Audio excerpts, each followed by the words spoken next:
What's up, guys? Welcome back for another video. Kara Corey here, registered dietitian. If you are new here, then thank you for joining me. I do a lot of nutrition tips, fitness, lifestyle, you name it, for you guys to live a happier, healthier you, and to just hang out with me and my big dog, Cane Corso, Mr. Bruce Wayne.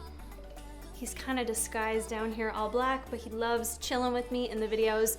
And if you guys are not new here, then welcome back. Make sure you guys have everything turned on, your post notifications, you're subscribed, maybe even like the button right now just because you appreciate me. Maybe I've got to earn that like button, so I respect that, but hopefully you hit it. Today we're going to go through a little nutrition Q&A with you. I did one of those nutrition question boxes over on my Instagram, Kara Corey Fit Life, and I'm gonna be honest, I got some weird stuff. I just did one of these guys where you throw the little box up and I said, ask me any nutrition related questions, pretty much anything you want. And I don't know if there's just a lot of spam that comes through on those, but I got some weird ones, you guys, so we're gonna avoid those. And I'm just gonna try to go through and answer as many questions as I can for you. So I like to randomly do these because it allows me to kind of go through a lot of different topics, give you guys my quick kind of responses for what my thoughts are, and hopefully it helps not only you out who asked the question, but also helps some other folks out too. First, we're gonna have a little Nespresso. Okay, first question says, how closely should you look at the ingredients in foods when tracking macros? I would say you should always look at the ingredients, and maybe that's the dietitian in me, but you as a consumer really should get used to looking at the ingredients of the foods that you're buying, because sometimes that in itself may help educate you better on what you're consuming. You may think foods that you're consuming are super healthy, which is just really, it's really subjective to the person, honestly, nowadays, but that ingredients list can tell you so much information about the food. So whether you're tracking macros or not is kind of irrelevant. I just believe that all individuals should be checking out the ingredients on the foods that you're buying. I am that person that takes an hour in the grocery store because I don't just look at something and say, hey, that sounds good, let me throw it in my cart. I look at the nutrition facts panel, I take a look at serving sizes, I take a look at protein, carbohydrates, sugars, fats, you name it. And then I also take a look at the ingredients panel, because some foods that may appear due to sexy marketing and sexy advertising, they may appear like it's something so great for you. But then when you get to the nitty gritty and look at the ingredients and see that the first, it might be, for example, it might be advertised as a protein granola bar, and then you get to the ingredients listing and protein is the last one listed. Well, with your ingredients, it's going to list things in the highest amount found in that item down to the lowest. So it is really important to take a look at the ingredients, see what those first few ingredients are. Is the first ingredient sugar? Is the first ingredient whole wheat flour? Is the first ingredient soy protein? It could be anything, but the more you know about the foods you're consuming and what ingredients are in them, it's just going to be more informational for you as a consumer. Maybe it's not something you really want to kill yourself paying attention to every little ingredient. For some people, they have to, whether or not you have intolerances, allergies. Maybe you're someone who's struggling with bloating and some GI issues. Those can be the details sometimes that you're missing that can give you kind of the puzzle piece that you're missing for, essentially, for maybe seeing some trends of things you're consuming that maybe aren't going over well with you. So long answer there, but my opinion is yes, we should always be kind of perusing the ingredients on the foods we're buying and seeing what's truly in them. Shouldn't just be looking at a food for its numbers. And I am a macro tracker, but you really should be looking at foods and seeing what they are, what they're made up of. Someone wants to know the nutritional facts for the outright bars. Those vary based on what outright bar you purchase. In particular, like vegan versus the non-vegan. There's some made with almond butter. Some are coming out with sun butter now too. But they're all around between like 260 to 300 calories. There's usually anywhere from like 15 to 20 grams of protein, anywhere from 20 to like 28 carbs, and anywhere from like 11 grams of fat all the way up to 17, I believe is the highest. So just depends on what flavor you get. My personal favorites are the vegan chocolate chip is number 1 for me, and then the s'mores. And then cookies and cream is up there too. Tips on how to maintain consistency with healthy eating. That's a great question. I think that's going to maybe be a little bit different for each and every person, but I'll share with you what helps myself as well as my clients be consistent, and that's a few different things. Number 1, have a plan. Don't just go into each and every day like, well, I'll figure it out today. It doesn't really help anyone. It doesn't matter how much you enjoy healthy eating, you want to be healthier. We're all so busy. You have to have some kind of a plan. You have to have some type of preparation involved. Planning and preparation, the 2 P's. Planning and preparation. Oh, why do I try to do this? Planning and preparation will really help you be successful with that. So you can't just go through the motions and wing it. Some people do, and maybe they're successful. But I know for someone like myself, where I'm just really busy, I have a lot going on, I'm not going to be consistent with healthy eating if I don't have some kind of a plan going into it. And you need to be prepared. So you need to set aside some time like you would for anything else in your life that's important, and come up with some ideas. Like whether it's 1 day a week or 2 days a week, you take an hour to come up with some meal ideas for the week, some recipe ideas, spend the time grocery shopping, spend the time getting some foods together. That way you're prepped and ready to go. I'd say my number 1 tip that's kept me successful is just that. It's having food in my fridge already ready to go that's healthy and that I know I can quickly throw together a good meal. That really goes a long way, because I don't know how many times I have these great ideas about, I'm going to come home tonight and I'm going to make this dinner. I'm going to get different things. I'm going to make a new recipe. It's going to be great. And then things get busy and I run out of time and I'm starving and it's late and I just need a meal. So that for me has been number 1. It's having things ready in the fridge, having chicken already cooked, turkey burgers, beef, you name it for protein. Having a quick protein option goes a long way.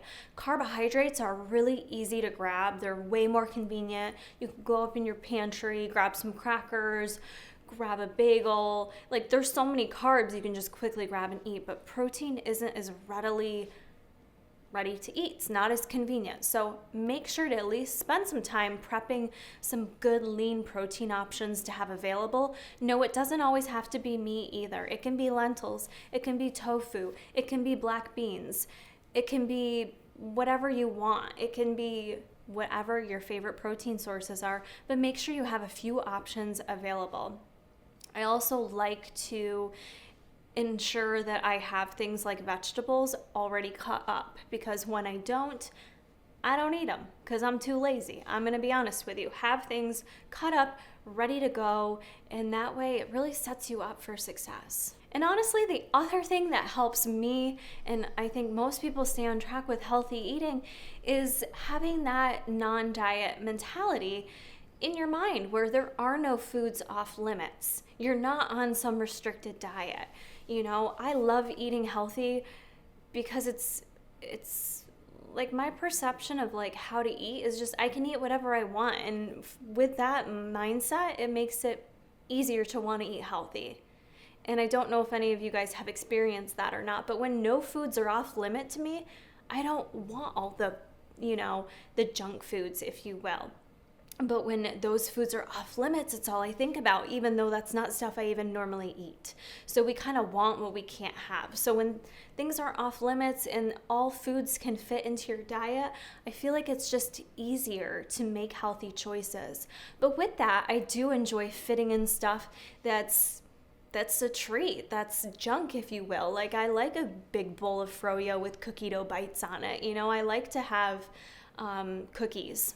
Love freaking love cookies. So having those foods fit into my diet as well and not having anything off limits allows me to better balance it all. I know it's not always that easy for everyone, but it's something to work towards. And some of those kind of intuitive eating principles, if you will, you know, the non-diet mentality, honoring your body. There's a lot of good principles there that really will assist you with having a better relationship with food that in the long run make it way easier to eat the portion sizes that are best for you, make healthier choices, make choices that aren't so healthy and not feel bad about them. Someone asked, what's the best lettuce to put in a salad? See, I feel like that's a random question.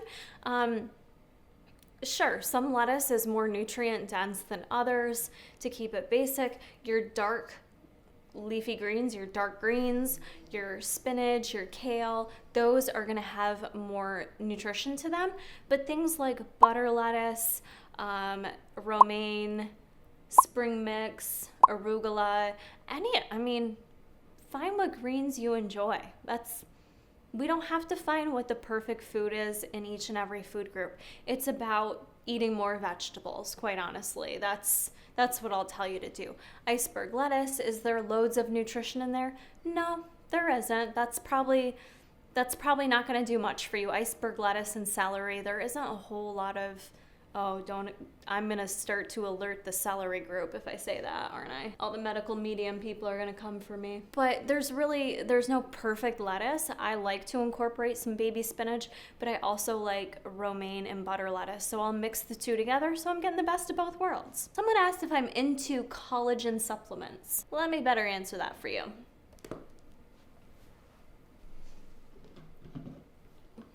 If you guys didn't know, I am part of Pervitum, and we did just come out with a collagen protein a couple months ago now. It comes in a container this size. It's 32 ounces. I've been using it, and I've been really enjoying it. But you'll never hear me say as a dietitian that I'll never generally tell you guys you have to have a certain supplement. Now, I may work with certain individuals who have medical issues or certain symptoms, things like that we may implement supplements for that specific reason. Collagen is something that I'm not going to generally tell you every person needs to have. I'm just not. I'm not going to do that to make a quick buck. But I will tell you that it has been extremely helpful for me. The nice thing about this collagen protein in particular is that it's truly just bovine collagen. There's no other junk added to it. And there is 0 fat. There's nothing else in here except 9 grams of protein. You are going to get some calcium from this, and you're also going to get some iron. So the thought with collagen, supplementing with it could help your skin, can help digestion, gut health, help with strengthening your skin, your nails, even possibly help your sleep. So there's a lot of potential benefits from taking collagen. So I enjoy using this. I usually do 1 scoop a day. And one thing that I like about using it is, I just don't like to eat meat all the time. I don't know if you guys know, I used to be vegetarian for a number of years. So I've just never been that person to eat meat with every single meal. So having something like this does help ensure that I'm eating enough protein, which for me is crucial right now because I'm getting over an injury. I'm trying to increase my strength in the gym. I'm trying to build back up my muscle. So I am really paying attention to my protein and making sure that I'm having high quality source protein. So if you're like me, that something like this is helpful, it gives you that 9 grams of protein.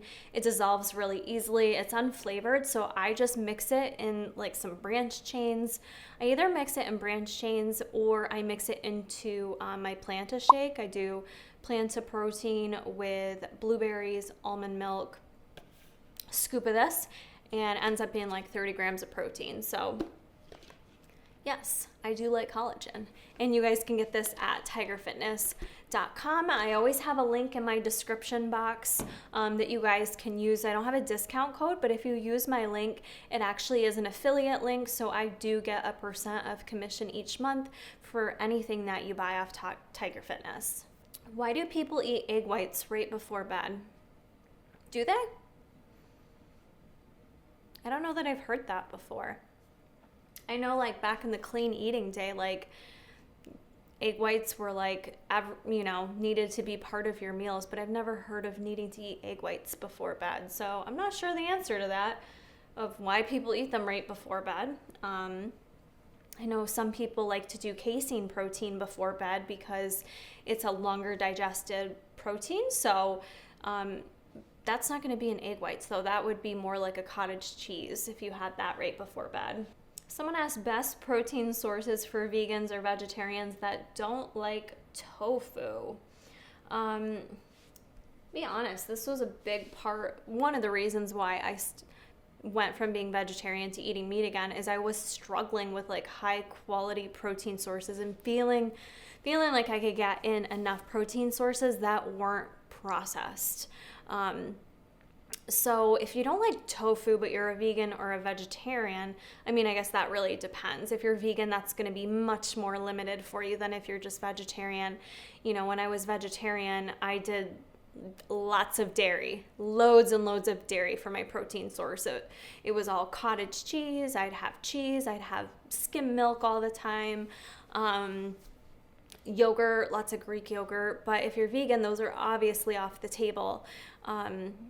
I know a lot of people are huge on the Beyond Meat stuff. I'm really not here for it, but I'm not a vegan or a vegetarian. But I would tell you to go with more of the actual like whole plant-based sources that you can get for protein. So really incorporating lots of beans and legumes. Those are going to be your best friend. Yes, they're not 100% protein. You're getting carbohydrates in there as well, but lots of good nutrition in different types of beans and lentils. So that would be a great source of protein for you. Things like seitan. I've never cooked with it myself, but there's lots of great recipes out there. If you don't like tofu, I don't know if you'd like seitan, or tempeh is another one as well. Making sure that the grains that you're consuming are higher protein grains, so things like quinoa over just consuming rice. Quinoa is going to give you more of a complete protein option. Nuts and seeds. Again, that's not solid protein. That's also going to have a significant amount of fat as well. But you're going to need to be very thought out about your nutritional intake, ensuring that you get enough, and most likely you are going to require some type of supplementation.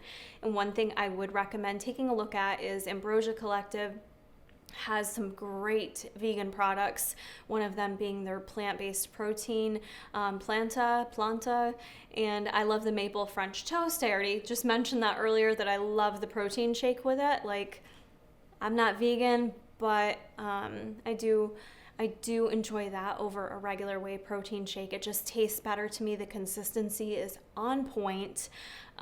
So I would take a look at their protein.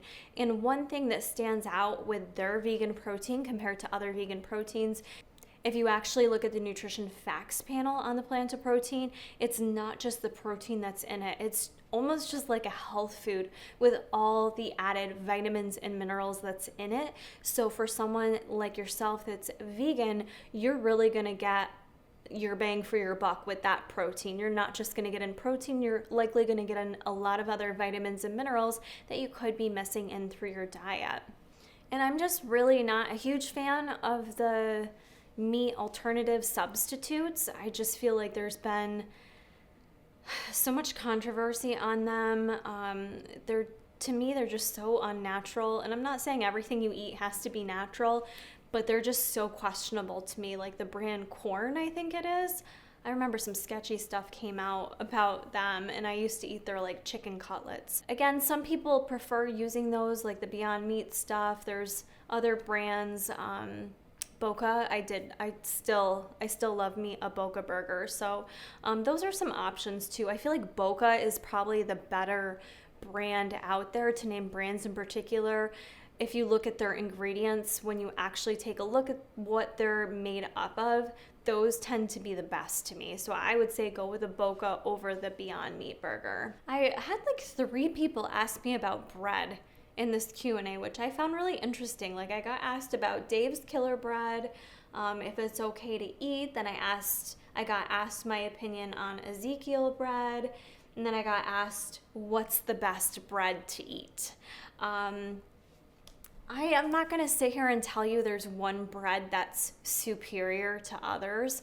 I will tell you one thing that I look at when I look at breads are the sugar. I do look at now with the new nutrition facts panel. And if you don't know what I'm talking about, head back to one of my separate videos I put up a couple weeks ago about the changes that the FDA came out with on the nutrition facts panel. But I like that they show added sugars, and that is one thing that can kind of differentiate with bread products, the amount of sugar that's in there and what's added.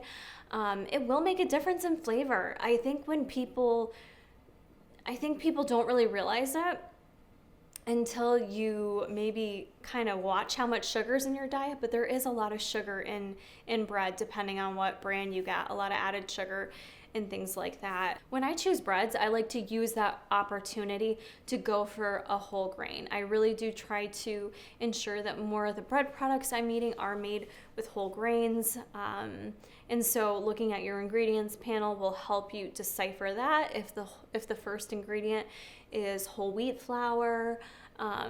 But Ezekiel is a great option. I believe it's not like certified gluten-free, so if that's something you need, I don't believe it is gluten-free, but you don't have to eat gluten-free bread for it to be good for you unless you have some type of intolerance. Ezekiel is going to be low in sugar. They also have a lower sodium version. That's something else to look for if you're someone that does need to watch your sodium, if you have blood pressure issues or other medical issues that may be compromised with your sodium intake. But for the average healthy person, you don't need to buy a low sodium bread. I just suggest looking for whole grain opportunities with your bread, looking at the sugar and the fiber. I usually like to pick a bread that's going to give me at least 3 grams of fiber per serving. Not all bread's created equal. Some's denser than others. You can get the very light, fluffy 45 calories per slice versus a heartier, denser bread that may be 100 to 150 grams a slice. Is one better than the other? No, it just kind of depends on what you enjoy and how you want to spend your calories, if you will, and what you like to eat. So there isn't one brand that's better than the other. I do like Dave's Killer Bread as well. I don't think it's superior. Some of the ingredients, though, that they use are really good. So they'll add in things like chia and flax to really give it more of a health boost than like your average Wonder Bread. So, take a look at the ingredients, see what's there, look at the nutrition facts, and go from there. So someone asked my favorite book to recommend. I don't know if you're looking for a nutrition book or not, but I'll just share with you what I'm currently reading right now. Well, I don't read. I do Audible because I am driving in my car so much. I do that monthly Audible membership, so I'm always just kind of like listening to a book.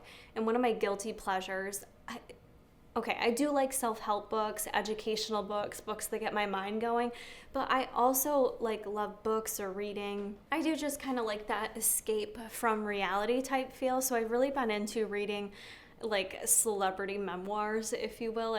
I love Demi Moore's book. I thought that was really fascinating, just kind of like opening up about her life and what she's been through. And you can kind of easily look at a celebrity and just think they have it all, they're so lucky, look at the life they've led, they're rich, they have fame. But to really kind of hear the behind the scenes of the journey they've gone through, it's always just so, I don't know, it's fascinating to me. So those are my guilty pleasures. I'm currently reading Jessica Simpson's Open Book because I'm just a huge Jessica Simpson fan, and I've really been impressed with it. I think a lot of people judge her and have judged her, and there's a lot she shares in that book that it really shaped who she is, and she's really gone through some shit. So I enjoy reading those types of books too. So that's my current read or Audible listen, if you will. So I've got a couple asking this question: any tips on balancing meals? And then someone else asked, how should one build a balanced meal when trying to eat healthy? Honestly, this is old school, but it goes back to what I've been taught as a dietitian, and it's thinking about, we no longer use the food guide pyramid, but one of the models we used while I was in college that's still relevant and appropriate is the My Plate model. And so when you look at My Plate, it's just a good visual reference of how your plate should look, assuming that you're able to eat all the food groups, but really taking your plate and separating it in half and making 50% of your plate fruits and vegetables, making the other quarter a lean protein, and making the other quarter some type of carbohydrate or starchy carb, if you will.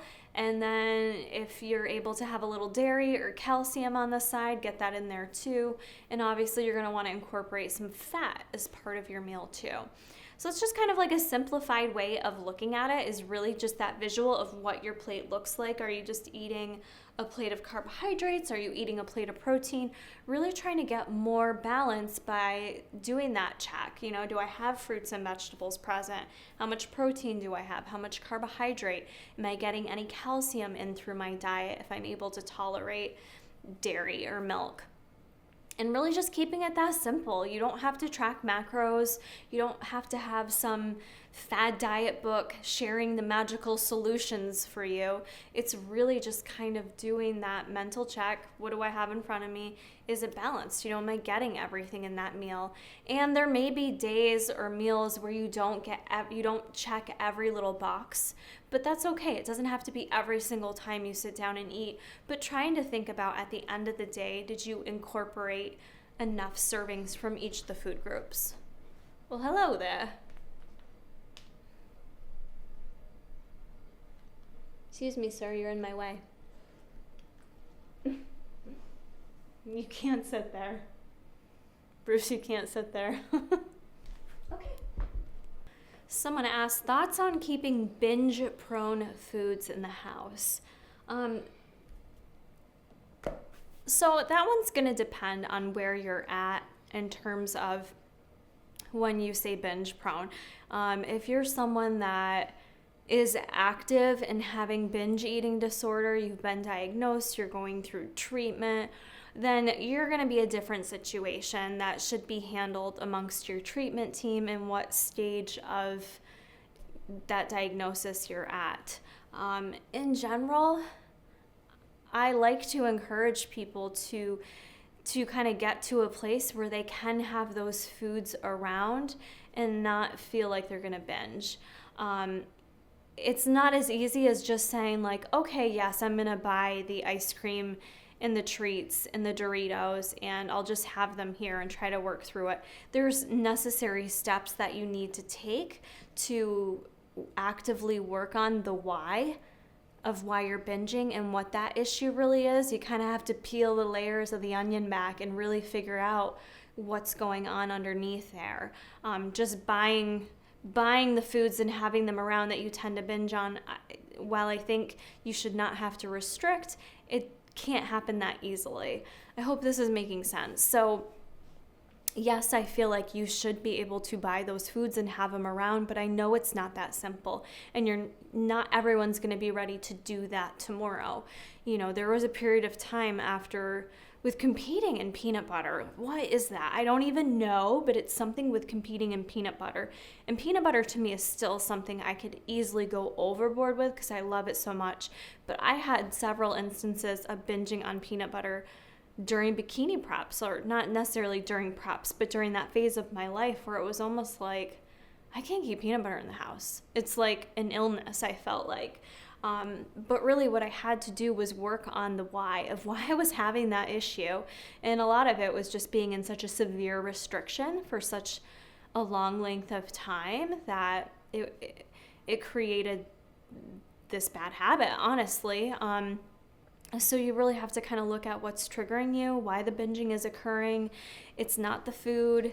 There's probably more to the story going on that you need to look at. And the hope is that you can eventually have those foods available and in your house and feel like you can control your behaviors. But the reality is you're probably going to need some assistance with that, whether it's working with a therapist or a dietitian, or a whole treatment team, your doctor, etc. I'm glad he's comfortable. How do you calculate the right amount of macros to be eating? First things first, there is no perfect method. There's lots of macro calculators out there that can assist you. There's different methods or measurements that you can do to kind of come up with what your basal metabolic rate is as well.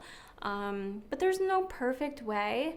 But there are lots of calculators online. There's one I like to use. It's like Flexible Dieting Lifestyles Calculator or something. I feel like that one's it shares with you the formulas that go in there. So in college, I learned like longhand. There was like Mifflin St. Jour. There was Harris-Benedict equation. That one's kind of no longer the gold standard.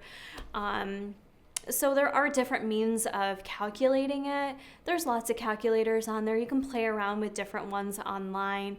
Hiring a nutrition coach doesn't necessarily mean you're going to get a better or more perfect estimate of your macros. You definitely don't need to hire someone to do that. You can do that yourself.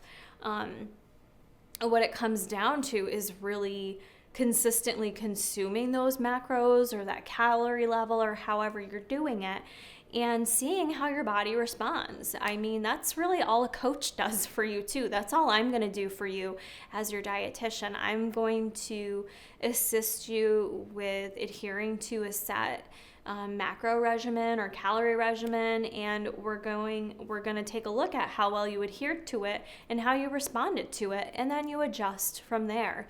It's really that simple, and it's not to say that there aren't other factors that are going to come into play in terms of how well you respond, how well you don't respond, things of that nature. But I hate to hear that people pay money just for someone to calculate their macros. It's not that serious. It's an estimate, you know. It's a best guess in seeing how your body responds. So yeah, you can just Google that shit. Okay, we'll finish with this last one. And this person asked my thoughts on sugar-free and fat-free items. So my thoughts on fat-free, we'll start with fat-free items. All right, let's take a look at it differently. So there's naturally occurring fat-free items, things like fruits and vegetables. Chef's kiss, fabulous. Eat lots of them if you can tolerate them. But things that normally have fat, that the fat's then removed, I'm trying to think, like, I just think about the Snackwells era from the 1990s, but, you know, there's things like fat-free salad dressing, for instance. I used to do a lot of fat-free salad dressing back in the day, thinking it was a better option for me.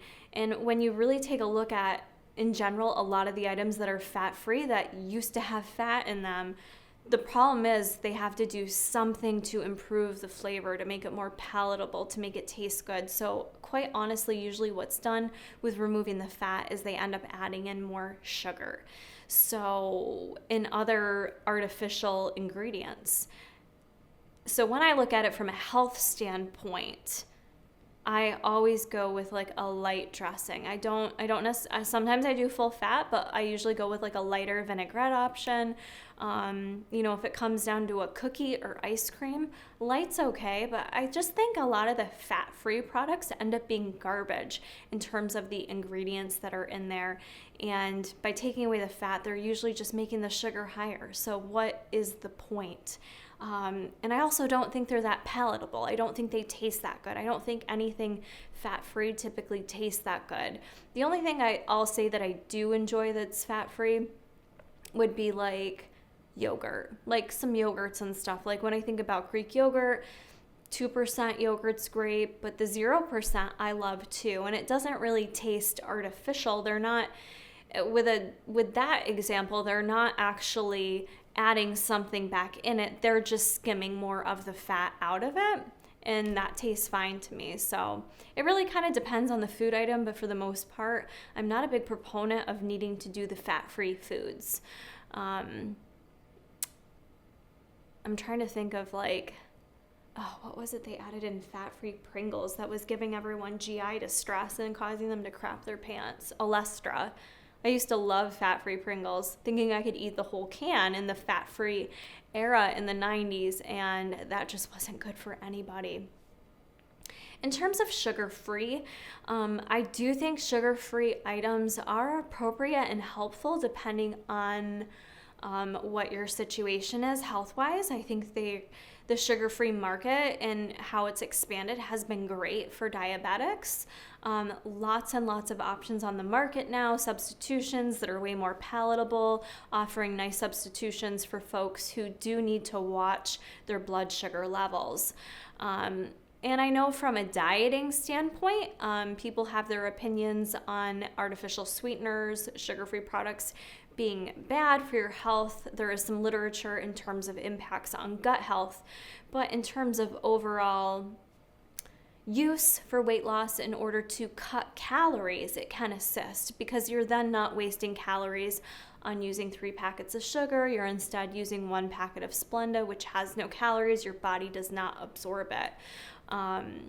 So I'd say for me though, I've used a lot of artificial sweeteners. I do still use them in my everyday life, but I also do try to just focus on my health and be mindful of how much I'm consuming. And that's really what the FDA recommends as well. And there is a set level of artificial sweeteners that's generally recognized as safe for how much you can consume with each of them.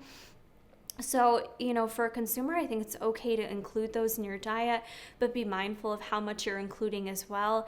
And also realize that just because you consume things that are fat-free or sugar-free, it doesn't mean that you're healthy. It doesn't mean you're healthier than the next person. It doesn't mean that you're going to lose weight magically just because you're ordering a Diet Coke. So we also have to still be practical and think bigger picture with our entire lifestyle, not even just what we're putting in our mouths. Think our entire lifestyle. How healthy are we, truly? All right, guys, I think that's going to end this Q&A. I hope you did find it insightful. I hope you got some little tips and tricks from it. If anything, you kind of got a better understanding for me as a dietitian and how I apply some of these principles. So if you did enjoy this video, be sure to hit that like button for me. It does help out the channel. It makes the video more shareable. Also, be sure to subscribe or make sure you are subscribed. YouTube is weird and sometimes randomly unsubscribes people. At least that's what you guys tell me. So double check that. And yeah, that's going to be it for this one, guys. I'll see you in the next one.